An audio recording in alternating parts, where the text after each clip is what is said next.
Hello दोस्तों, हम इस पुस्तक से हिंदी के वस्तुनिष्ठ प्रश्नों का अभ्यास कर रहे हैं, जिसमें हम बहुत सारे प्रश्न देख चुके हैं। हिंदी साहित्य के इतिहास संबंधी, उसके बाद आदिकाल, भक्तिकाल, रीतिकाल, आधुनिक काल और हिंदी गद्य साहित्य के इतिहास संबंधी सभी प्रश्न देखकर हमने नाटक और एकांकी के सभी वस्तुनिष्ठ प्रश्नों का अभ्यास कर लिया था।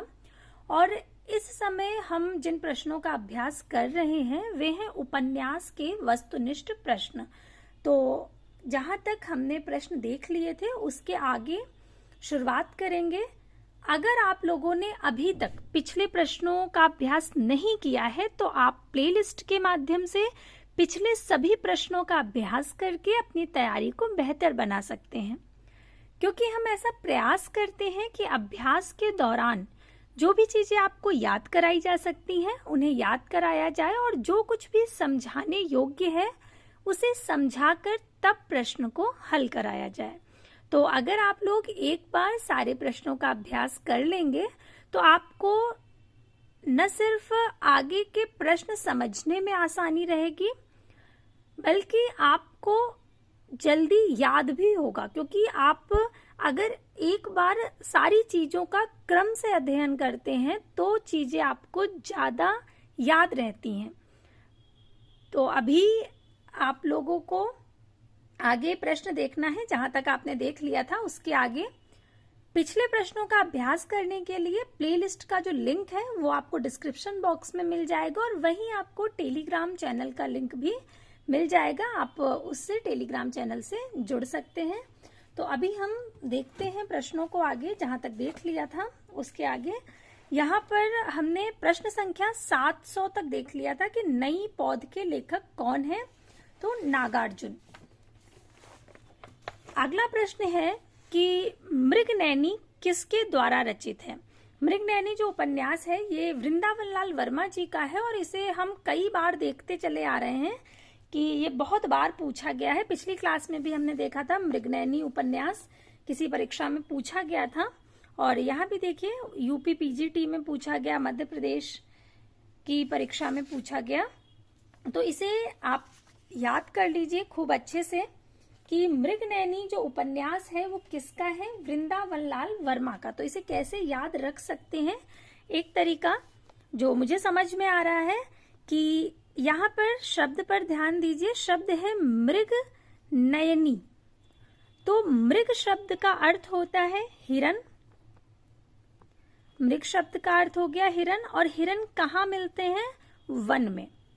हिरन कहाँ मिलेंगे आपको, वन में मिलेंगे। और वन शब्द से आप वृंदावन शब्द याद रख सकते हैं। जब आप ये देखेंगे कि मृगनयनी शब्द आया है तो तुरंत आपके दिमाग में ये चीज आनी चाहिए कि मृग शब्द का अर्थ क्या है, हिरन है। अर्थात जो मृगनयनी उपन्यास है उसके जो लेखक हैं उनके नाम में कहीं ना कहीं वन आता है, क्योंकि हिरन कहाँ मिलते हैं, वन में मिलते हैं। और वन से आप वृंदावन शब्द याद रख सकते हैं। तो इसके जो लेखक हैं वे कौन है, वृंदावन लाल वर्मा। इस तरह से आपको याद रहेगा कि मृगनयनी उपन्यास किसका है, वृंदावन लाल वर्मा जी का है। एक दो बार आप देखेंगे, अभ्यास करेंगे, आपको याद हो जाएगा। फिर आपको ये सारी चीजें याद रखने की जरूरत नहीं पड़ेगी। अपने आप ही जैसे आप देखेंगे मृगनयनी, आपको तुरंत याद आ जाएगा वृंदावन लाल वर्मा। तो अब अगला प्रश्न देखते हैं। पहले इसकी व्याख्या देख लेते हैं कि मृगनयनी वृंदावन लाल वर्मा द्वारा लिखित उपन्यास है। ये ऐतिहासिक उपन्यासकार के रूप में प्रसिद्ध है। जो वृंदावन लाल वर्मा जी हैं ये ऐतिहासिक उपन्यासकार हैं और इनके अन्य उपन्यास हैं गढ़कुंडार, लगन, संगम, प्रत्यागत, कुंडली चक्र, प्रेम की भेंट, विराटा की पद्मिनी, मुसाहिब जू, कभी न कभी, झांसी की रानी, कचनार, अचल मेरा कोई, माधव जी सिंधिया, टूटे काटे, मृगनयनी, सोना, अमरवेल और भुवन विक्रम। अगला प्रश्न है कि गुनाहों का देवता किसके द्वारा लिखित उपन्यास है। फणीश्वरनाथ रेणु, भीष्म साहनी, डॉक्टर नगेंद्र या धर्मवीर भारती। तो यहाँ पर गुनाहों का देवता ये धर्मवीर भारती जी का उपन्यास है और ये प्रश्न भी बहुत पूछा जाता है। गुनाहों का देवता उपन्यास बहुत प्रसिद्ध उपन्यास है धर्मवीर भारती जी का। इसको भी आपको याद रखना है। ध्यान रखिएगा, शब्द है गुनाहों का देवता। तो गुनाहों का देवता क्या करेगा? गुनाहों की सजा देगा और हमें समझाएगा कि आपको गुनाह नहीं करने हैं, धर्म पर चलना है। गुनाहों का देवता क्या सिखाएगा? कि धर्म पर चलना है, और धर्म शब्द से आप धर्मवीर भारती याद रख सकते हैं। इस तरह से ये चीज आपको याद रह सकती है कि गुनाहों के जो देवता हैं वो जब न्याय करते हैं तो वो सिखाते हैं कि हमें गुनाह नहीं करना है, हमें धर्म पर चलना है, और धर्म शब्द से धर्मवीर भारती। तो जैसे ही आप गुनाह देखेंगे आपको तुरंत धर्म याद आएगा, और धर्म से धर्मवीर भारती। तो गुनाहों का देवता उपन्यास किसका हो गया? धर्मवीर भारती जी का। ये सभी उपन्यास बहुत महत्वपूर्ण है और बार बार परीक्षाओं में पूछे जाते हैं। गुनाहों का देवता तो बहुत महत्वपूर्ण उपन्यास है। गुनाहों का देवता धर्मवीर भारती द्वारा लिखित उपन्यास है। इनका एक और उपन्यास है सूरज का 7वां घोड़ा, ये भी बहुत पूछा जाता है। भीष्म साहनी के उपन्यास हैं झरोखा, कड़ियां, तमस, बसंती, मैया दास की माड़ी, कुंतो, नीलू, नीलिमा, नीलोफर। फणीश्वरनाथ रेणु के उपन्यास हैं मैला आंचल, परती परिकथा, दीर्घ तपा, जुलूस, कितने चौराहे, पलटू बाबू रोड, राम रतन राय। इसमें जो इनका राम रतन राय उपन्यास है ये अपूर्ण है, ये पूरा नहीं लिखा गया था इनके द्वारा। मैला आंचल आपको विस्तार से समझाया गया है, ये आपको दिखाया भी गया था क्लास में, इस पुस्तक को दिखाया था। अज्ञे ने रेणु के उपन्यास में एक अखंड मानवीय विश्वास की चिंगारी सुलगती देखी है, ये भी बहुत पूछा जाता है और इसे हम लोग याद कर चुके हैं। तभी आपसे कह रही हूँ बार बार कि आप पिछली क्लास अगर देख लेंगे तो चीजें आपको ज्यादा समझ में आएंगी। ये हमने याद किया था कि जो अज्ञे हैं उन्होंने रेणु के उपन्यास में एक अखंड मानवीय विश्वास की चिंगारी सुलगती देखी है। इसको याद ऐसे किया था कि एक चिंगारी जो है वो कहाँ से उठ रही है? रेणु, रेणु अर्थात धूल के कण से चिंगारी उठ रही है, और किसने यहाँ पर चिंगारी डाली है? वो अज्ञे है, अर्थात उसे कोई जानता नहीं है। अज्ञे अर्थात जिसे जाना ना जा सके। तो इस तरह से हमने याद किया था, आप एक बार देख लीजिएगा। तो ये बात किसने कही है? अज्ञे ने कही है रेणु के उपन्यासों के लिए। अगला प्रश्न है कि निम्नलिखित रचनाओं में से कौन सी प्रेमचंद जी की लिखी रचना नहीं है? तो प्रेमचंद जी के उपन्यासों को भी हम पिछली किसी क्लास में विस्तार से समझ चुके हैं, देख चुके हैं, और हमने उसके सन भी याद किए हैं। उनका जो प्रकाशन वर्ष है वो याद किया है प्रेमचंद जी के सभी उपन्यासों का। तो यहाँ पर अगर आपने देखा है, आपको याद है, तो आप तुरंत पहचान जाएंगे कि कल सुनना मुझे ये प्रेमचंद जी का उपन्यास नहीं है, जबकि कर्मभूमि, निर्मला, सेवा सदन ये सभी मुंशी प्रेमचंद जी के उपन्यास हैं। सेवा सदन कब प्रकाशित हुआ? 1918 ईस्वी में, निर्मला 1927 में, कर्मभूमि 1933 ईस्वी में। कल सुनना मुझे जो रचना है ये रचना है सुदामा पांडे धूमिल जी की। सुदामा पांडे धूमिल जी के 3 काव्य संग्रह प्रकाशित हुए थे, उन तीनों के नाम आप देख लीजिए। वो 3 काव्य संग्रह सुदामा पांडे धूमिल जी के कौन से हैं? तो एक तो सबसे पहला उनका आया संसद से सड़क तक। संसद से सड़क तक ये सुदामा पांडे धूमिल जी की पहली रचना, जो कि इनका काव्य संग्रह है, कब प्रकाशित हुआ? 1972 ईस्वी में। इसके बाद दूसरा आया कल सुनना मुझे। कल सुनना मुझे ये प्रकाशित हुआ 1976 ईस्वी में। और इसके बाद आया सुदामा पांडे का प्रजातंत्र। सुदामा पांडे का प्रजातंत्र ये प्रकाशित हुआ था 1984 ईस्वी में। ये इनके 3 महत्वपूर्ण काव्य संग्रह हैं। ये तीनों ही इनके काव्य संग्रह और यही 3 काव्य संग्रह सुदामा पांडे धूमिल जी के हैं, जो क्रमशः 1972, 76 और 84 में प्रकाशित हुए थे। इनके जीवन काल में केवल एक ही प्रकाशित हो पाया था, संसद से सड़क तक। बाकी इनके मरणोपरांत प्रकाशित हुए हैं काव्य संग्रह। और इन सभी की जो कविताएं हैं वो कभी अलग से पूछी जाती हैं।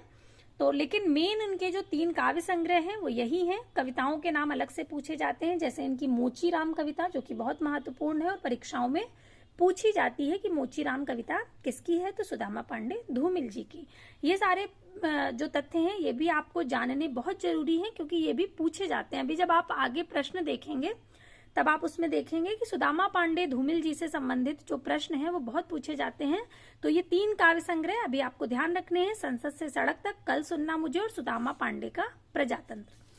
तो यहाँ पर कल सुनना मुझे दिया गया है, जो कि किसका है? सुदामा पांडे धूमिल जी का है, न कि मुंशी प्रेमचंद जी का। कल सुनना मुझे मरणोपरांत प्रकाशित हुआ था, जैसा कि आपको भी बताया कि सिर्फ इनका एक जो काव्य संग्रह था सबसे पहला वाला, संसद से सड़क तक, वही उनके जीवन काल में प्रकाशित हुआ था। बाकी ये मरणोपरांत ही प्रकाशित हुए। इस पर इन्हें साहित्य अकादमी पुरस्कार मिला। इनकी एक काव्य संग्रह संसद से सड़क तक है। अन्य विकल्प है कर्मभूमि, सेवा सदन, निर्मला। ये प्रेमचंद के उपन्यास विधा की रचनाएं हैं। इसके बाद जो अगला प्रश्न है वो है कि सही विकल्प बताओ। 4 विकल्प दिए गए हैं, इनमें से सही कौन सा है? प्रश्न है कि उपन्यास के कथानक को 3 प्रधान भागों में बांटा जा सकता है, तो वो 3 प्रधान भाग कौन से हैं? तो विकल्प सी सही होगा, प्रारंभ या प्रस्तावना, उसके बाद मध्य या विकास, और उसके बाद परिणाम या समाप्ति। ये सही है। आप बाकी 3 विकल्प भी देख लीजिए, क्योंकि उससे आपको समझ में आएगा कि ये सही क्यों है। तो ये सही इसलिए है, देखिए पहले में दिया गया कथोपकथन। कथोपकथन अर्थात संवाद, आपस की जो बातचीत है। उसके बाद मध्य या विकास, फिर परिणाम या समाप्ति। तो कथोपकथन ये यहाँ पर गलत है। अगर कथोपकथन की जगह प्रारंभ या प्रस्तावना होती तो उसमें सारी चीजें समाहित हो जाती हैं। यहाँ पर प्रारंभ या प्रस्तावना है, उसके बाद उद्देश्य या विकास है, फिर परिणाम या समाप्ति है। तो यहाँ पर उद्देश्य या विकास, इसकी जगह पर अगर मध्य भाग को रखा जाता, ऐसा कुछ शीर्षक रखा जाता, तो उसमें सब कुछ समाहित हो जाता। लेकिन उद्देश्य या विकास में एक सीमित जो है बात है वही आ पा रही है, इसलिए ये गलत है। और जो अंतिम है वो है प्रारंभ या प्रस्तावना, उसके बाद मध्य या विकास, और उसके बाद है उद्देश्य। तो यहाँ पर आपको ध्यान रखना है कि ये जो विकल्प सी है ये बिल्कुल सही है इसके अनुसार। तो प्रारंभ या प्रस्तावना, फिर मध्य या विकास, और उसके बाद परिणाम या समाप्ति। इसके बाद अगला प्रश्न है कि हिंदी का प्रथम मौलिक उपन्यास कौन सा है? तो ये है परीक्षा गुरु, विकल्प ए सही होगा, जो कि लाला श्रीनिवास दास जी का है। और ये 1882 ईस्वी में प्रकाशित हुआ था। जब उपन्यास के जो वस्तुनिष्ठ प्रश्न है उसकी जब शुरुआत की थी, तब आपको इसकी जो मूल बातें हैं, मूल चीजें हैं, वो समझाई थी और बताया था कि अलग अलग जो विद्वान हैं वो अलग अलग उपन्यासों को हिंदी का प्रथम उपन्यास मानते हैं, जिसमें आचार्य रामचंद्र शुक्ल जी की मान्यता है कि परीक्षा गुरु, जो कि लाला श्रीनिवास दास जी की कृति है, ये हिंदी का पहला उपन्यास है और ये 1882 ईस्वी में प्रकाशित हुआ था। इसके अतिरिक्त जो भाग्यवती उपन्यास है ये श्रद्धाराम फुल्लौरी जी का है और ये 1877 में ही प्रकाशित हुआ था, लेकिन इसे अन्य विद्वानों ने नहीं माना है। डॉक्टर विजय शंकर मल्ल जो है वो भाग्यवती को हिंदी का पहला उपन्यास मानते हैं। इसके अतिरिक्त जो पंडित गौरी दत्त हैं वे देवरानी जेठानी की कहानी, जो उनकी रचना है, पंडित गौरी दत्त जी की रचना है, उनका उपन्यास पंडित गौरी दत्त जी का देवरानी जेठानी की कहानी, जिसे डॉक्टर गोपाल राय ने हिंदी का पहला उपन्यास माना है और उसका प्रकाशन वर्ष है 1870। नूतन ब्रह्मचारी, एक अजान सौ सुजान और रहस्य कथा ये बालकृष्ण भट्ट द्वारा लिखे गए उपन्यास हैं। इसके बाद जो अगला है वो है सरकटी लास उपन्यास के लेखक कौन है? देखिए नाम है सरकटी लास और उपन्यास के लेखक पूछा गया है, तो इसके लेखक हैं गोपाल राम गहमरी। गोपाल राम गहमरी विकल्प सही होगा। आपको पिछली क्लास में बताया था कि जो गोपाल राम गहमरी जी हैं इन्होंने हिंदी में जासूसी उपन्यास के क्षेत्र में बहुत कार्य किया है और इसीलिए इन्हें हिंदी का कानन डायल कहा जाता है, क्योंकि पाश्चात्य साहित्य में जो लेखक रहे आर्थर कानन डायल, इन्होंने जासूसी उपन्यासों के क्षेत्र में बहुत कार्य किया था। उसी के आधार पर गोपाल राम गहमरी जी को हिंदी का कानन डायल कहा जाता है, क्योंकि इन्होंने हिंदी में जासूसी उपन्यासों के क्षेत्र में बहुत कार्य किया है। और जो देवकीनंदन खत्री जी हैं उन्होंने तिलस्मी और अय्यारी टाइप के जो उपन्यास होते हैं उन पर बहुत कार्य किया है। तो ये आपको ध्यान रखना है कि जो गोपाल राम गहमरी जी हैं इन्होंने जासूसी उपन्यास रहते हैं उन पर काफी कार्य किया है। तो अब आप इसको कैसे याद रखेंगे कि सरकटी लास ये गोपाल राम गहमरी जी का है। तो इसको याद रखने का एक तरीका आप इस तरह से याद रख सकते हैं। उपन्यास का नाम है सरकटी लास। सरकटी लाश, कितना आकर्षक शीर्षक है कि जैसे ही आप इसको पढ़ेंगे तो लगेगा कि इसमें है क्या, आखिर इसे एक बार पढ़ लिया जाए। अब मान लीजिए कि पुलिस को सरकटी लाश मिलती है तो वो क्या करेगी? वो सबसे पहले जासूस लगाएगी ना, कि पता तो चले कि ये सरकटी लाश कहाँ से आई। तो सरकटी लाश देखते ही किसको सक्रिय किया जाएगा? जासूसों को। ठीक है, कहीं पर भी यदि सरकटी लाश मिलेगी तो कौन सक्रिय होंगे? जासूस, क्योंकि पता लगाना होगा ना आखिर ये कहाँ से आई। और जासूसी के क्षेत्र में किसने उपन्यास लिखे हैं? जासूसी के क्षेत्र में उपन्यास लिखे हैं हिंदी में गोपाल राम गहमरी जी ने। गोपाल राम गहमरी जी ने। तो आशा करती हूँ कि अब आपको ये सरकटी लाश याद रहेगी और आपको याद रहेगा कि इसके जो लेखक हैं वो कौन हैं? गोपाल राम गहमरी जी हैं। तो अब हम अगला देखते हैं, पहले इसकी व्याख्या देख लें। तो सरकटी लाश उपन्यास के लेखक कौन है? गोपाल राम गहमरी। अन्य विकल्प हैं बाबू देवकीनाथ खत्री, लज्जा राम मेहता, इनमें से कोई नहीं। तो सरकटी लाश, जासूस की भूल, गुप्त भेद, जासूस पर जासूसी, जासूस की अय्यारी तथा खूनी कौन, ये गोपाल राम गहमरी द्वारा लिखे गए उपन्यास हैं। चंद्रकांता, चंद्रकांता संतति, काजर की कोठरी, भूतनाथ, कुसुम कुमारी, नरेंद्र मोहिनी, एक कटोरा खून, ये बाबू देवकीनंदन खत्री के उपन्यास हैं। और धूर्त रसिक लाल, स्वतंत्र रमा और परतंत्र लक्ष्मी, बिगड़े का सुधार तथा आदर्श सिंधु, ये लज्जाराम मेहता के उपन्यास हैं। इसके बाद अगला जो प्रश्न है वो है रजिया बेगम किसकी रचना है? रजिया बेगम रचना है किशोरी लाल गोस्वामी की। इसको आप ऐसे याद रख सकते हैं कि जो रजिया बेगम है, किशोरी उनकी मित्र थी। रजिया बेगम की मित्र कौन थी? किशोरी। रजिया बेगम की मित्र कौन थी? किशोरी थी। तो रजिया बेगम उपन्यास किसका हुआ? किशोरी लाल गोस्वामी जी का। अन्य विकल्प हैं गोपाल राम गहमरी, श्रद्धाराम फुल्लौरी, और जो चौथा विकल्प है वो स्पष्ट नहीं है।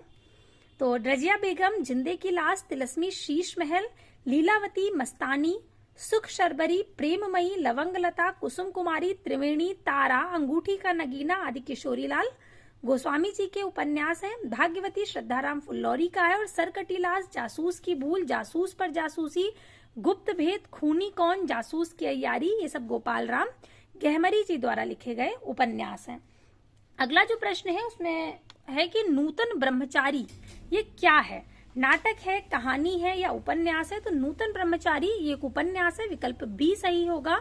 नूतन ब्रह्मचारी, 100 अजान 100 जान और रहस्य कथा, ये भारतेंदु युगीन रचनाकार बालकृष्ण भट्ट द्वारा रचित उपन्यास है। इसके बाद प्रश्न है कि भूतनाथ उपन्यास के रचयिता कौन है? राधा कृष्ण दास, जगमोहन सिंह, देवकीनंदन खत्री या गोपाल राम गहमरी। तो विकल्प सी जो है ये सही है, भूतनाथ, ये देवकीनंदन खत्री जी का उपन्यास है। भूतनाथ, चंद्रकांता, चंद्रकांता संतति, काजर की कोठरी, कुसुम कुमारी, नरेंद्र मोहिनी, वीरेंद्र वीर आदि बाबू देवकीनंदन खत्री के द्वारा लिखे गए उपन्यास हैं। भूतनाथ उपन्यास इनका देवकीनंदन खत्री जी का बहुत प्रसिद्ध उपन्यास है। इसके अतिरिक्त चंद्रकांता के विषय में हम लोग चर्चा कर ही चुके हैं। चंद्रकांता ऐसा उपन्यास था कि इतना प्रसिद्ध हुआ था कि इसे पढ़ने के लिए बहुत से अहिंदी भाषी जो लोग थे उन्होंने हिंदी भाषा सीखी थी जिससे वे चंद्रकांता को पढ़ सके। श्यामा स्वप्न उपन्यास के रचनाकार ठाकुर जगमोहन सिंह है। निस्सहाय हिंदू उपन्यास के राधा कृष्ण दास और सरकटी लाश, जासूस की जासूसी, जासूस की भूल, जासूस की अय्यारी, ये सभी गोपाल राम गहमरी जी के हैं। तो बहुत आसान है, आपको याद रहेगा। आशा करती हूँ कि सरकटी लाश तो आप नहीं ही भूलेंगे। उसके बाद जासूस की जासूसी, तो इसमें जासूस शब्द आ रहा है, इसमें भी जासूस शब्द आ रहा है। और जासूस की अय्यारी, इसमें भी जासूस शब्द आ रहा है। और जासूसी उपन्यास के क्षेत्र में काम करने वाले हैं गोपाल राम गहमरी जी। तो ये सभी उपन्यास किसके हुए? गोपाल राम गहमरी जी के। वही निस्सहाय हिंदू, ये हम पहले भी देख चुके हैं। निस्सहाय हिंदू और आदर्श हिंदू ये बिल्कुल मिलते जुलते नाम हैं और ये दोनों ही उपन्यास हैं। इसमें आपको भ्रमित होने की आवश्यकता नहीं है। जो आदर्श हिंदू है वो लज्जाराम मेहता जी का है और जो निस्सहाय हिंदू है ये राधा कृष्ण दास जी का है। इसको हमने इस तरह से याद किया था कि जब जो निस्सहाय हिंदू है जिसे सहायता चाहिए, इस समय वो निस्सहाय है, वो कहाँ जाएगा? वो राधा कृष्ण जी के चरणों में जाएगा, तो राधा कृष्ण दास। और जो आदर्श हिंदू है उसके अंदर क्या रहेगी? लज्जा। इस तरह से जोड़कर हमने इन उपन्यासों के जो नाम हैं उन्हें याद किए थे। तो आदर्श हिंदू लज्जाराम मेहता और निस्सहाय हिंदू राधा कृष्ण दास के उपन्यास हैं।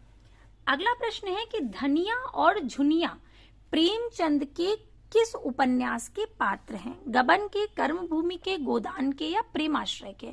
तो यहाँ पर विकल्प बी सही होगा, गोदान, क्योंकि धनिया और झुनिया ये दोनों प्रेमचंद के गोदान उपन्यास के पात्र हैं। धनिया जो कि होरी की पत्नी है और झुनिया गोबर की पत्नी है। गोदान उपन्यास को भी हम देख चुके हैं पिछली क्लास में और विस्तार से हमने समझा था। इसके जो पात्र हैं, धनिया और झुनिया उपन्यास सम्राट प्रेमचंद के अंतिम उपन्यास गोदान जो कि 1936 ईस्वी में प्रकाशित हुआ था, इसके प्रमुख स्त्री पात्र हैं। प्रेमचंद जी का जो जीवन काल है वो क्या है? 1880 से 1936। 31 जुलाई 1880 में लमही में इनका जन्म हुआ था। और जो धनिया और झुनिया हैं ये गोदान के प्रमुख स्त्री पात्र हैं। धनिया उपन्यास के सर्व प्रमुख पात्र होरी की पत्नी है। कृषक जीवन की त्रासदी पर लिखे गए गोदान उपन्यास के जो अन्य पात्र हैं वो कौन कौन से हैं? होरी, गोबर, भोला, राय साहब, खन्ना, मालती, प्रोफेसर मेहता, संपादक ओमकार नाथ, झुनिया, गोविंदी, दुलारी, सिलिया आदि। सेवा सदन, प्रेमाश्रय, रंगभूमि, कायाकल्प, निर्मला, गबन, कर्मभूमि, वरदान, प्रतिज्ञा आदि ये प्रेमचंद के अन्य उपन्यास हैं। इसके बाद अगला प्रश्न है कि अनाम दास का पोथा शीर्षक उपन्यास के लेखक कौन है? वृंदावन लाल वर्मा, भगवती चरण वर्मा, अमृतलाल नागर या हजारी प्रसाद द्विवेदी? तो जो अनाम दास का पोथा उपन्यास है इसके लेखक हैं हजारी प्रसाद द्विवेदी जी। अनाम दास का पोथा जिसे रैक व्याख्यान भी कहा जाता है, पुनर्नवा, चारुचंद्र लेख और बाण भट्ट की आत्मकथा नामक उपन्यासों के लेखक हैं हजारी प्रसाद द्विवेदी जी। गढ़कुंडार, विराटा की पद्मिनी, झांसी की रानी, मृगनयनी, प्रत्यागत, संगम, टूटे काटे, कुंडली चक्र आदि वृंदावन लाल वर्मा के उपन्यास हैं। वहीं चित्रलेखा, भूले बिसरे चित्र, टेढ़े मेढ़े रास्ते, सामर्थ्य और सीमा, सबही नचावत, राम गोसाई, भगवती चरण वर्मा के तथा अमृत और विष, मानस का हंस, खंजन नयन, महाकाल, शतरंज के मोहरे, बूंद और समुद्र, सुहाग के नुपुर तथा सेठ बाकेमल ये अमृतलाल नागर के प्रमुख उपन्यास हैं। अगला प्रश्न है कि नीला चांद उपन्यास के लेखक कौन है? रांगे राघव, सुरेंद्र वर्मा, शैलेश मटियानी या इनमें से कोई नहीं? तो नीला चांद उपन्यास जो है वो शिव प्रसाद सिंह जी का है, इसलिए कोई भी विकल्प इसमें सही नहीं है। विकल्प डी सही होगा। नीला चांद, अलग अलग वैतरणी, गली आगे मुड़ती है, दिल्ली दूर है, औरत, कोहरे में युद्ध तथा वैश्वानर ये शिव प्रसाद सिंह द्वारा लिखे गए उपन्यास है। ये याद रखना बहुत आसान है। चांद किसके सिर पर रखा हुआ है? तो शिव जी के। इसको आप बहुत आसानी से याद रख सकते हैं। चांद का सीधा संबंध किससे है? शिव जी से है। तो जहां पर नीला चांद शब्द आ रहा है आप उसे इस तरह से जोड़ करके शिव प्रसाद सिंह शब्द याद रख सकते हैं। कब तक पुकारूं, मुर्दों का टीला, चीवर, राह न रुकी, अंधेरे के जुगनू, घरौंदे, विषाद मठ, हुजूर, आखिरी आवाज, बंदूक और बीन ये रांगे राघव के उपन्यास हैं। और बोरीवली से बोरी बंदर ये शैलेश मटियानी का, और मुझे चांद चाहिए ये सुरेंद्र वर्मा जी का उपन्यास है। शैलेश मटियानी जी ने बहुत सारे उपन्यास लिखे हैं जिसमें से एक महत्वपूर्ण उपन्यास है बोरीवली से बोरी बंदर। आपको इसी तरह से सारे जो उपन्यास हैं उनके नाम और जितना हो सके आपको प्रकाशन वर्ष याद रखने हैं। मैं बार बार कहती हूँ कि प्रकाशन वर्ष के लिए आपको बहुत परेशान होने की आवश्यकता नहीं है। आप अगर एक बार ध्यान से देख लेंगे और निरंतर उसका अभ्यास कर रहे हैं, निरंतर केवल आप उसे देखते रहिए, सुनते रहिए, तो आप जब उसे लगातार देखेंगे, सुनेंगे तो वो आपको अपने आप याद हो जाएगा। उसके लिए परेशान होने की कोई भी आवश्यकता नहीं है। जब आप बार बार देख रहे हैं कि गोदान 1936, गोदान 1936, गोदान 1936, 3 बार आपने सुनी अभी ये बात कि गोदान 1936 में प्रकाशित हुआ था और अब ये 4थी बार सुन ली। और इसके पहले हम लोग कितने बार देख चुके हैं कि गोदान 1936 ईस्वी में प्रकाशित हुआ है। तो जैसे ही गोदान शब्द आपके सामने आएगा तुरंत आपको याद आ जाएगा कि गोदान 1936 ईस्वी में प्रकाशित हुआ था। अगला जो प्रश्न है वो है कि निम्नलिखित में से कौन सा उपन्यासकार एक आंचलिक उपन्यासकार है? यशपाल, जैनेन्द्र कुमार, राही मासूम रजा या अज्ञे? तो विकल्प सी सही होगा, राही मासूम रजा। ये एक आंचलिक उपन्यासकार हैं। दिए गए उपन्यासकारों में राही मासूम रजा जो है वो एक आंचलिक उपन्यास है। इनका आधा गांव बहुत प्रसिद्ध उपन्यास है। आधा गांव, टोपी शुक्ला, ओस की बूंद, सीन 75, हिम्मत जौनपुरी, दिल एक सादा कागज, ये राही मासूम रजा के प्रमुख उपन्यास हैं। और आधा गांव इनका सबसे चर्चित आंचलिक उपन्यास है जो भारत विभाजन की कहानी पर आधारित है। फणीश्वरनाथ रेणु का मैला आंचल, नागार्जुन बलचनमा, उदय शंकर भट्ट का सागर लहरे और मनुष्य, रांगे राघव का कब तक पुकारूं, भैरव प्रसाद गुप्त सती मैया का चौरा, शिव प्रसाद सिंह का अलग अलग वैतरणी, रामदरस मिश्र का सूखता हुआ तालाब और हिमांशु श्रीवास्तव रथ के पहिए अन्य प्रमुख आंचलिक उपन्यासकार हैं। और यशपाल मार्क्सवादी उपन्यासकार हैं तथा अज्ञे और जैनेन्द्र ये मनोविश्लेषणवादी उपन्यासकार हैं। अगला प्रश्न है कि प्रेमचंद के निम्नलिखित उपन्यासों को रचना वर्ष के अनुसार एक सिलसिलेवार ढंग से लगाना है। तो प्रेमचंद जी के सभी उपन्यासों का जो प्रकाशन वर्ष है वो हम याद कर चुके हैं। गबन कब प्रकाशित हुआ था? 1931 में, गोदान 1936 ईस्वी में, सेवा सदन 1918 ईस्वी में। तो इसके अनुसार सबसे पहले सेवा सदन आएगा, फिर गबन आएगा और फिर आएगा गोदान। तो विकल्प बी सही होगा, ग, क और ख। कथा सम्राट मुंशी प्रेमचंद द्वारा लिखे गए उपन्यासों का कालक्रमिक रचना वर्ष इस प्रकार है: सेवा सदन 1918, गबन 1931, गोदान 1936।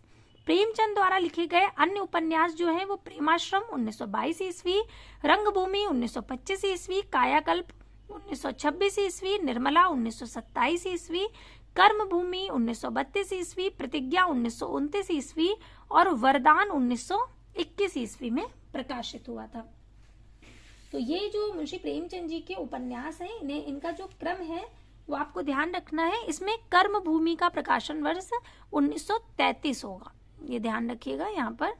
कर्मभूमि 1933 ईस्वी और वरदान प्रतिज्ञा 1929 और वरदान 1921। प्रतिज्ञा जिसको पहले प्रेमा नाम से प्रकाशित कराया गया था और बाद में 1929 ईस्वी में प्रेमा को ही प्रतिज्ञा शीर्षक से प्रकाशित कराया गया था। अगला प्रश्न है कि बाणभट्ट की आत्मकथा क्या है? एक कहानी है, एक उपन्यास है, एक आत्मकथा है या इनमें से कुछ भी नहीं? तो विकल्प बी सही होगा। बाणभट्ट की जो आत्मकथा है ये एक उपन्यास है।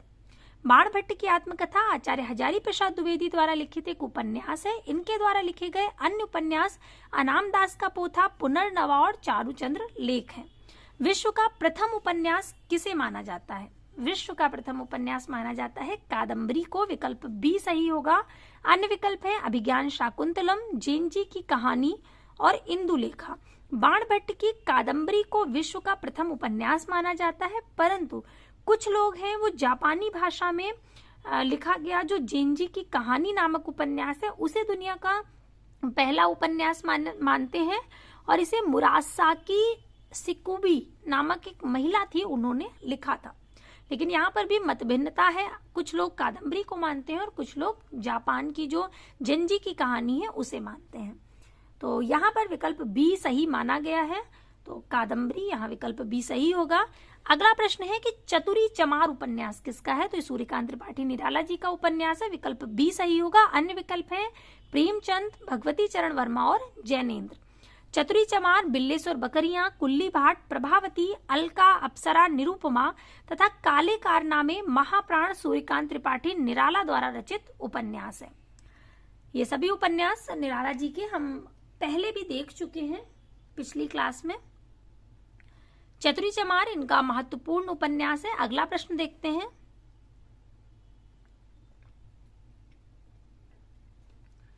अगला प्रश्न है कि लाल टीन की छत के लेखक कौन है? भीष्म साहनी, उषा प्रियमवदा, निर्मल वर्मा या नरेंद्र कोहली? तो लाल टीन की छत के जो लेखक हैं वे हैं निर्मल वर्मा। लाल टीन की छत, वे दिन, एक चिथड़ासुख ये निर्मल वर्मा द्वारा रचित उपन्यास है। वहीं दीक्षा, संघर्ष, युद्ध, अवसर, आतंक, साथ सहा गया दुख ये नरेंद्र कोहली के उपन्यास हैं। और रुकोगी नहीं राधिका, 55 खंभे, लाल दीवारें, शेष यात्रा ये उषा प्रियमवदा के तथा तमस, बसंती, कुंतो, भाग्य रेखा, कड़िया, झरोखे, मैया दास की माड़ी ये भीष्म साहनी द्वारा रचित उपन्यास है। इसके बाद प्रश्न है कि नौकर की कमीज के लेखक कौन है? तो नौकर की कमीज ये इसके लेखक हैं विनोद कुमार शुक्ल जी। विकल्प बी सही होगा। अन्य विकल्प है असगर वजाहत, भगवान दास मोरवाल और मृदुला गर्ग। यहाँ पर नौकर की कमीज जो उपन्यास है वो है विनोद कुमार शुक्ल जी का। इस उपन्यास में दफ्तर के परिवेश और बाबुओं की बेचारगी का अंकन किया गया है। खिलेगा तो देखेंगे, दीवार में खिड़की रहती थी, हरी घास की छप्पर वाली झोपड़ी और बौना पहाड़ विनोद कुमार शुक्ल के अन्य उपन्यास हैं। इसके बाद है जो गोदान उपन्यास है, मुंशी प्रेमचंद जी का उपन्यास गोदान, वो किस तरह का उपन्यास है? यथार्थवादी है, आदर्शवादी है, या आदर्शोन्मुख यथार्थवादी है, या यथार्थोन्मुख आदर्शवादी है? तो यहाँ पर विकल्प बी सही होगा, आदर्शोन्मुख यथार्थवादी। उपन्यास सम्राट मुंशी प्रेमचंद जी का अंतिम उपन्यास गोदान, जो कि 1936 ईस्वी में प्रकाशित हुआ था, यह आदर्शोन्मुख यथार्थवादी उपन्यास है। यह आदर्शोन्मुख यथार्थवाद की जो शुरुआत की थी वो मुंशी प्रेमचंद जी ने ही की थी। गोदान में अंग्रेजी राज में कृषक जीवन की जो त्रासदी है उसका चित्रण मिलता है। मुंशी प्रेमचंद जी ने ही आदर्शोन्मुख यथार्थवाद की शुरुआत की थी, ये ध्यान रखना है। इसके अतिरिक्त इन्हें उपन्यास सम्राट की संज्ञा किसने दी थी? हम लोग बहुत बार पहले देख चुके हैं, आपको याद होगा तो तुरंत हमें दोहराना है कि उपन्यास सम्राट इन्हें किसने कहा था। तो उपन्यास सम्राट कहा था इनको बांग्ला के जो लेखक रहे शरद चंद्र चट्टोपाध्याय, उन्होंने मुंशी प्रेमचंद जी को उपन्यास सम्राट की संज्ञा दी थी। इसके बाद प्रश्न है कि आधा गांव उपन्यास किसका है? कृष्णा सोबती का, रेणु का, राही मासूम रजा का, या भगवती चरण वर्मा जी का? तो विकल्प सी सही होगा, आधा गांव राही मासूम रजा जी का उपन्यास है। इसे हमने ऐसे याद किया था कि जो आधा गांव है वो बहुत मासूम है। आधा गांव कैसा है? बहुत मासूम है। तो विकल्प सी सही होगा, राही मासूम रजा। आधा गांव नामक आंचलिक उपन्यास के लेखक राही मासूम रजा हैं। फणीश्वरनाथ रेणु द्वारा लिखा गया चर्चित आंचलिक उपन्यास मैला आंचल है। टेढ़े मेढ़े रास्ते, भूले बिसरे चित्र, चित्रलेखा, आखिरी दांव भगवती चरण वर्मा के उपन्यास है। और कृष्णा सोबती द्वारा रचित उपन्यास है डार से बिछड़ी हुई तथा मित्रों मरजानी। अगला प्रश्न है रूपा जीवा उपन्यास किसका है? लक्ष्मी नारायण लाल का, लक्ष्मी नारायण शर्मा का, राजेंद्र यादव का, या अमृतलाल नागर जी का? तो रूपा जीवा उपन्यास है लक्ष्मी नारायण लाल का। विकल्प ए सही होगा। प्रेमचंदोत्तर युग के सामाजिक उपन्यासकार लक्ष्मी नारायण लाल ने रूपा जीवा, मन वृंदावन, धरती की आंखें, काले फूल का पौधा नामक उपन्यासों की रचना की। इन उपन्यासों में लक्ष्मी नारायण लाल ने अनेक सामाजिक विसंगतियों को उभारने की कोशिश की। प्रेत बोलते हैं, उखड़े हुए लोग, 1 इंच मुस्कान, शह और मात नामक उपन्यासों की रचना राजेंद्र यादव जी ने की। और सेठ बाकेमल, अमृत और विष, महाकाल, बूंद और समुद्र, शतरंज की मोहरे, सुहाग के नुपुर, मानस का हंस, एकदा नैमिषारण्य, ये सभी अमृतलाल नागर जी के उपन्यास हैं। अगला प्रश्न है कि निम्नलिखित में से अमृत राय का उपन्यास कौन सा है? अमृत राय ये मुंशी प्रेमचंद जी के पुत्र हैं। इनका उपन्यास है बीज। विकल्प सी सही होगा। अन्य विकल्प हैं विषाद मठ, हुजूर और दुख मोचन। प्रेमचंदोत्तर युग काल के उपन्यासकारों में कथा सम्राट प्रेमचंद के पुत्र अमृत राय ने बीज, नागफनी का देश और हाथी के दांत नामक उपन्यासों की रचना की थी। और दुख मोचन रतिनाथ की चाची, भलचनमा, नई पौध, ये बाबा नागार्जुन के उपन्यास हैं। अगला प्रश्न है कि पद्यात्मक भावभूमि पर श्यामा स्वप्न नामक उपन्यास की सर्जना किसने की? तो लाला श्रीनिवास दास ने, राजा लक्ष्मण सिंह ने, ठाकुर जगमोहन सिंह ने, या भारतेंदु हरिश्चंद्र ने? तो विकल्प बी सही होगा, ठाकुर जगमोहन सिंह ने। श्यामा स्वप्न किसका है? ठाकुर जगमोहन सिंह का है। पद्यात्मक भावभूमि पर श्यामा स्वप्न नामक उपन्यास की रचना भारतेंदु मंडल के साहित्यकार ठाकुर जगमोहन सिंह ने की। लाला श्रीनिवास दास द्वारा रचित परीक्षा गुरु, जो कि 1882 ईस्वी में प्रकाशित हुआ, इसे अंग्रेजी के ढंग का हिंदी का पहला मौलिक उपन्यास शुक्ल जी ने माना है। अगला प्रश्न है सन्यासी किसकी कृति है? यशपाल की, नागार्जुन की, निराला की, या इलाचंद्र जोशी की? तो सन्यासी इलाचंद्र जोशी जी का है। सन्यासी, पर्दे की रानी, प्रेत और छाया, निर्वासित, जिप्सी, जहाज का पंछी, ऋतुचक्र, मुक्तिपथ, सुबह के भूले तथा भूत का भविष्य इलाचंद जोशी के उपन्यास हैं। रतिनाथ की चाची, दुख मोचन, बाबा बटेश्वर नाथ, बलचनमा, उग्रतारा, नई पौध, कुंभी पाक तथा वरुणा के बेटे, ये नागार्जुन द्वारा रचित उपन्यास हैं। पार्टी कामरेड, दादा कामरेड, देशद्रोही, अमिता, दिव्या, झूठा सच, तेरी मेरी उसकी बात और 12 घंटे, ये सभी यशपाल द्वारा रचित उपन्यास हैं। और अप्सरा, अलका, निरुपमा, कुल्ली भाट, काले कारनामे आदि सूर्यकांत त्रिपाठी निराला के उपन्यास है। सूर्यकांत त्रिपाठी निराला जी के उपन्यास अभी हम पहले भी देख चुके हैं। अप्सरा, अलका, निरुपमा, और इसके अतिरिक्त जो अभी हमने प्रश्न देखा था उसमें कौन सा पूछा गया था, चतुरी चमार, वो भी सूर्यकांत त्रिपाठी निराला जी का है। अगला प्रश्न है कि भाषा के जादूगर के रूप में कौन विख्यात है। शिव पूजन सहाय, विकल्प ए सही होगा। शिव पूजन सहाय जी जो है इन्हें भाषा का जादूगर कहा जाता है। अन्य विकल्प है पांडे बेचन शर्मा उग्र, जैनेन्द्र कुमार और यशपाल। तो भाषा का जादूगर, इसको आप ऐसे याद रख सकते हैं कि अगर आपको भाषा का जादूगर बनना है तो शिव जी का पूजन करिए। ये याद रखने के लिए बता रही हूँ, आप इसे इस तरह से जोड़ करके याद रख सकते हैं, या कोई और बात आपको समझ आ रही हो या कोई और तरीका आपको सही लग रहा हो तो उससे जोड़कर भी आप इसको याद रख सकते हैं। और इसे ऐसे भी याद रखा जा सकता है कि भाषा का जादूगर यदि बनना है तो शिव जी का पूजन करिए, और शिव पूजन शब्द इस तरह से आप याद रख सकते हैं। प्रेमचंद युग के उपन्यासकार शिवपूजन सहाय भाषा के जादूगर नाम से विख्यात हैं। इनके द्वारा रचित देहाती दुनिया नामक उपन्यास प्रचलित रूढ़ि को तोड़ने वाला उपन्यास है। प्रेमचंद युग के सबसे अक्खड़ उपन्यासकार पांडे बेचन शर्मा उग्र ने चंद हसीनों के खतूत, दिल्ली का दलाल, शराबी, बुधवा की बेटी नामक उपन्यासों की रचना की। जैनेन्द्र ने परख, त्यागपत्र और सुनीता नामक उपन्यासों से हिंदी उपन्यासों को नई दिशा देने का सफल प्रयास किया। इसके बाद अगला प्रश्न है कि वैशाली की नगर वधू किसकी रचना है। वृंदावन लाल वर्मा की, अमृतलाल नागर की, चतुरसेन शास्त्री की, या इनमें से कोई नहीं।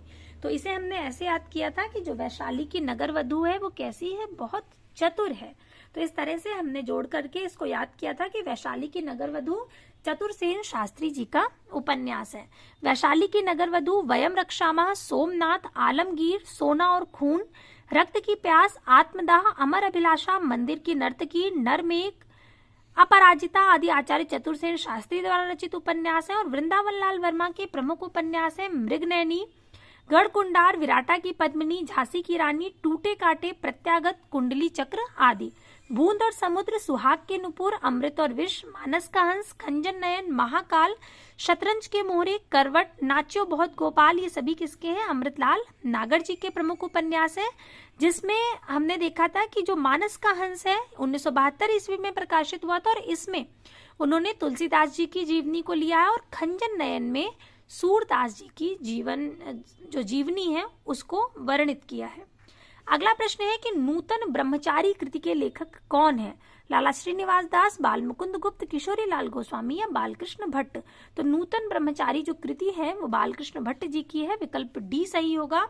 भारतेंदु युग के प्रमुख लेखक बालकृष्ण भट्ट ने 1886 ईस्वी में नूतन ब्रह्मचारी और 1879 में रहस्य कथा और 1892 में एक अजान 100 सुजान नामक उपन्यासों की रचना की। लाला श्रीनिवास दास ने परीक्षा गुरु नामक उपन्यास तथा किशोरी लाल गोस्वामी ने जिंदे की लाश, तिलस्मी शीश महल, लीलावती, प्रणयनी परिणय, मस्तानी, सुख सरवरी, प्रेममयी, लवंग लता व आदर्श बाला, कुसुम कुमारी नामक उपन्यासों की रचना की।